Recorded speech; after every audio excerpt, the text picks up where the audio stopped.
मत्स्य अवतार भगवान विष्णु का पहला अवतार है जिसमें उन्होंने एक विशाल मछली का रूप धारण किया था, जिसके माथे पर सींग था।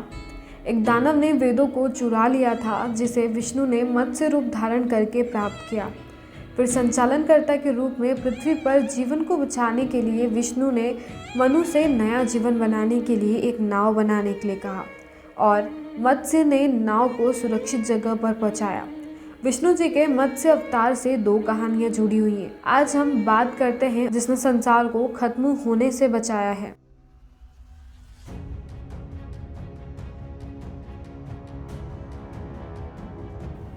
नमस्कार, स्वागत है आपका हमारे चैनल स्टोरीज ऑफ भारत में। द्रविड़ देश के राजश्री सत्यव्रत कृतमाला नदी में स्नान कर रहे थे। जब उन्होंने अंजलि में जल लिया तो उनके हाथ में एक छोटी सी मछली आ गई। राजा ने मछली को पुनः नदी के जल में छोड़ दिया।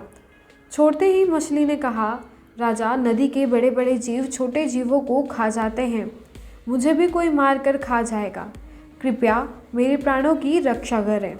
यह सुनकर राजा को बड़ा आश्चर्य हुआ। उन्होंने मछली को अपने कमंडल में डाल दिया, लेकिन एक रात में मछली का शरीर इतना बढ़ गया कि कमंडल छोटा पड़ने लगा। तब राजा ने मछली को निकालकर मटके में डाल दिया। वहाँ भी मछली एक रात में बड़ी हो गई। तब राजा ने मछली को निकालकर अपने सरोवर में डाल दिया। अब वह निश्चिंत थे कि सरोवर में वह सुविधापूर्ण तरीके से रहेगी, लेकिन एक ही रात में मछली के लिए सरोवर भी छोटा पड़ने लगा।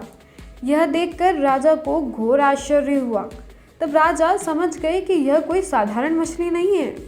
तब राजा सत्यव्रत के समक्ष भगवान विष्णु ने प्रकट होकर कहा कि हे राजन, हैग्रीव नामक दैत्य ने वेदों को चुरा लिया है।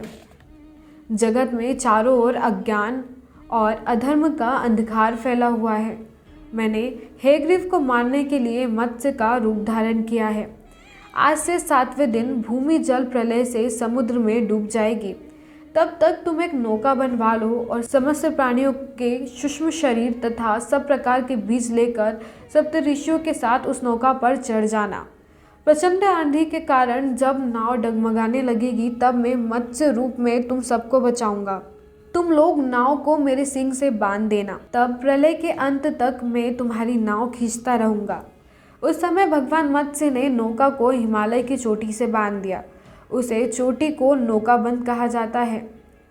प्रलय का प्रकोप शांत होने पर भगवान ने हैग्रीव का वध करके उससे वेद छीन कर ब्रह्मा जी को पुनः दे दिए। भगवान ने प्रलय समाप्त होने पर राजा सत्यव्रत को वेद का ज्ञान वापस दिया। राजा सत्यव्रत ज्ञान विज्ञान से युक्त हो वैवस्वत मनु कहलाए।